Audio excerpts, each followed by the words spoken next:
అదే RTV app వార్తల్ని క్షణాల్లో చదివే అవకాశం ఉంటుంది. ఒక న్యూస్ పేపర్, ఒక టెలివిజన్ ఛానల్ మీ చేతుల్లో ఎప్పుడూ ఉంటాయి. అందరికీ నమస్కారం. 3వ తారీఖున ఏలూరులో జరిగేటటువంటి సిద్ధం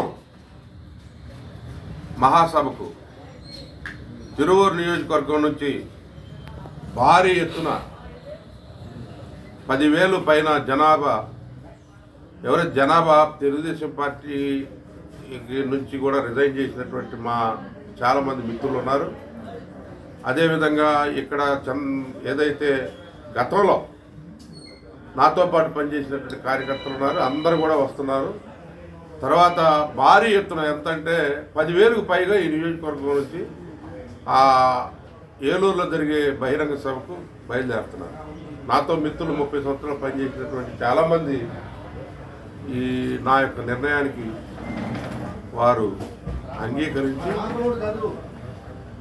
ఈ సిద్ధం మహాసభలో పాల్గొని ఆయన చెప్పేది కూడా విని ఆ తర్వాత రేపు ఒక భారీ బహిరంగ సభ పెట్టుకొని ఆ బహిరంగ సభలో అందరూ కూడా జాయిన్ అవుతారు.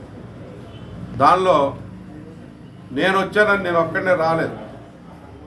నాతో పాటు పనిచేసి 30 సంవత్సరాలు నిస్వార్థంగా పేద ప్రజల కోసం పనిచేసినటువంటి వ్యక్తులు మేమంతా కూడా ఈరోజు ఒక సిద్ధాంతం కోసం, పేద ప్రజానీకం అభివృద్ధి కోసం మేము జగన్మోహన్ రెడ్డి గారు అవలంబించినటువంటి ఆర్థిక విధానం పేద ప్రజానీకం ఎరాడికేషన్ ఆఫ్ పావర్టీ, సంతోషం పేద ప్రజల్లో ఉండాలి. అశేష ప్రజానీకం ఒక 20% తప్ప మిగతాదంతా పేదలు ఎక్కువగా దళిత, బడుగు, బలహీన వర్గాలు, అట్టడుగు వర్గాలు, మైనార్టీలు, క్రిస్టియన్స్, అదేవిధంగా ఎవరైతే ముస్లిం మైనార్టీసు, మరి అదేవిధంగా దళిత అమర్త్య సేన్ చెప్పినట్టు సంతోషంతో ప్రజలంతా పేద ప్రజలు సంతోషంతో ఉన్నప్పుడే ఆ సమాజం అభివృద్ధి చెందినట్టు.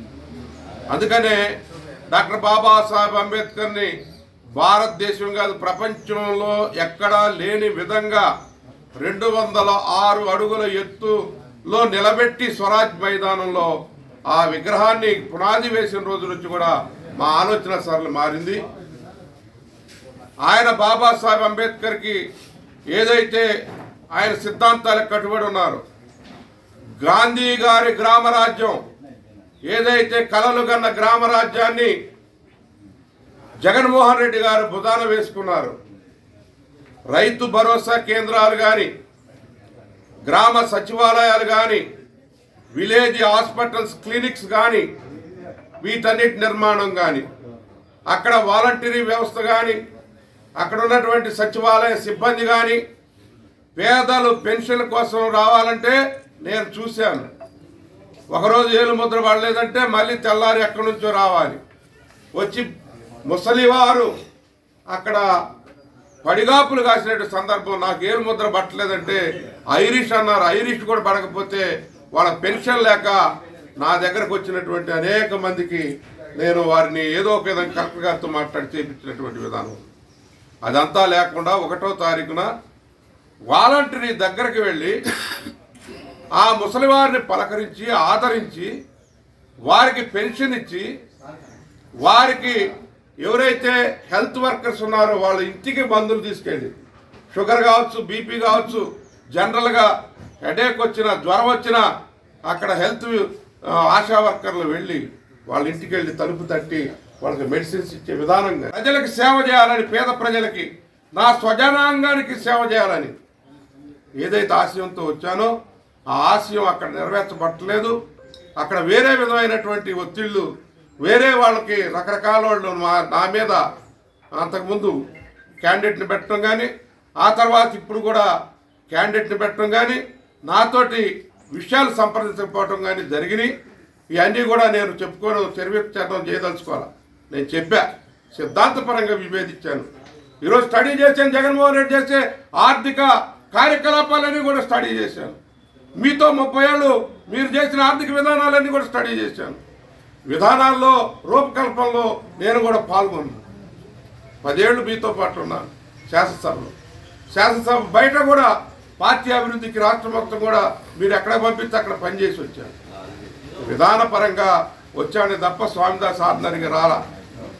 ఈరోజు ఆత్మగౌరవాన్ని నిలుపుకోవడానికి వచ్చినటువంటి స్వామిదాస్ మా ఆత్మగౌరవ నినాదం ఆ రోజు స్వర్గీయ నందమూరి తారక రామారావు గారు ఏదైతే ఆత్మగౌరవ నినాదం ఆ ఆత్మగౌరవం తెలుగుదేశం పార్టీలు ఇప్పుడు పొరబడింది. నా ఆత్మగౌరవానికి భంగం కలిగింది. నేను వచ్చిన కాడ నుంచి కూడా ఆయన సిద్ధాంతపరంగా పోరాటం చేసేవాడిని కానీ వ్యక్తిగత విమర్శలకు పోయేవాడిని కాదు.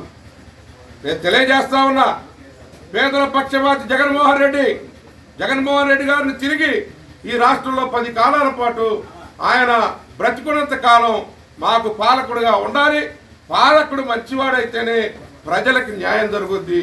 అందుకనే జగన్మోహన్ రెడ్డి గారిని మేము బుధాన వేసుకొని చివరికంటా కూడా మోస్తామని చెప్పి నా ప్రాణవంత వరకు ఈ నియోజకవర్గంలో నేను ప్రజలకు సేవ చేస్తూ జగన్మోహన్ రెడ్డి గారు ఏదైతే ప్రవేశపెడుతున్న ఆర్థిక విప్లవం ఉందో, ఏదైతే పేదరిక నిర్మూలనకు పూనుకున్నాడో, జగన్మోహన్ రెడ్డి గారితో చేతులు కలిపి వైఎస్ఆర్ పార్టీలో చేరటం జరిగింది. తెలుగుదేశం పార్టీకి రాజీనామా చేయటం జరిగింది. నేనే కాదు, అంటే అనేక మంది ఉన్నారు. మీరు చూస్తారు ఈ తిరువూరు నియోజకవర్గాన్ని ఏదైతే పేదల పక్షపాతిగా నిలబడ్డారో ఇక్కడ 80% ప్రజానీకం మొత్తం కూడా దళిత బడుగు వర్గాలు ఉన్నారు. మా తండాలు ఉన్నాయి, మా గూడెలు ఉన్నాయి, మా మాలపల్లిలు ఉన్నాయి, మా జనాంగం ఉన్నారు. నేను ఇక్కడ 30 సంవత్సరాలుగా స్థిర నివాసం ఏర్పాటు చేసుకొని ఓడినా గెలిచినా నాకు ఆమోదం తెలిపిన ప్రజానీకం, నా ఆలోచనలు పంచుకున్న ప్రజానీకం. నేను హాస్టల్స్కి సీట్లు ఇప్పించుకోవటం కానివ్వండి, వాళ్ళని ఎడ్యుకేట్ చేయటం కానివ్వండి, చదువుకో తండ్రి, చదువుకో నాయన, చదువుకుంటే నీకు సౌఖ్యం అబ్బేనని నేను గ్రామంలో తిరిగి మోటివేట్ చేసి అనేక మంది పిల్లల్ని చైతన్యవంతులు చేసినటువంటి సందర్భం ఈ తిరువూరు నియోజకవర్గంలో ఉంది. చదువులు పండగలు చేశాం. ఎవరైతే పిల్లల్ని ఒక ఎడ్యుకేషన్ వాట్సాప్ గ్రూపుల ద్వారా ఒక ఏర్పాటు చేసి ఆ వాట్సాప్ గ్రూపుల ద్వారా కూడా ఎవరికైనా ఫీజులు తక్కువైతే మేము కలెక్ట్ చేసి వాళ్ళకి నిస్వార్థంగా మేము సేవ చేసినటువంటి సేవ ఉంది. మా పిల్లలు చదువుకోవాలి. ఈరోజు ఇంగ్లీష్ విద్య ఐబీ అంటే చాలామందికి తెలియదు, ఇంటర్నేషనల్ బ్యాక్లరేట్ ప్రోగ్రామ్. అది కొంతమంది సంపన్నుల పిల్లలకి లక్షలు ఖర్చు పెట్టి ఇచ్చే విద్యా విధానంలో మార్పులు, నాడు నేడు ద్వారా స్కూల్స్ అన్నీ కూడా మార్పులు, ఇవన్నీ చూసాం కాబట్టే మేము సిద్ధాంతపరంగా విభేదించి ఈరోజు జగన్మోహన్ రెడ్డి గారి నాయకత్వాన్ని బలపరచడం జరిగింది. నేను అమర్త్య సేన్ చదివాను, కార్ల్ మార్క్స్ చదివాను, అదేవిధంగా భారత రాజ్యాంగ నిర్మాత డాక్టర్ బాబాసాహెబ్ అంబేద్కర్ని చదివినటువంటి వ్యక్తిగా నేను ప్రయాణం చేస్తానని చెప్పి తెలియజేసుకుంటూ మీ అందరి దగ్గర సెలవు తీసుకుంటా ఉన్నాను. ముఖ్యంగా ఒక విజ్ఞప్తి, రేపు సిద్ధం కార్యక్రమానికి అశేషంగా తిరువూరు ప్రజానీకం బయలుదేరి ఏలూరులో జరిగే బహిరంగ సభను విజయవంతం చేయాలని చెప్పి కోరుకుంటా ఉన్నాను. మరిన్ని వీడియోస్ కోసం ఛానల్ ని సబ్స్క్రైబ్ చేయండి. లేటెస్ట్ అప్డేట్స్ కోసం వాట్సాప్ ఛానల్ ని ఫాలో చేయండి. అండ్ లింక్ డిస్క్రిప్షన్ లో ఉంది.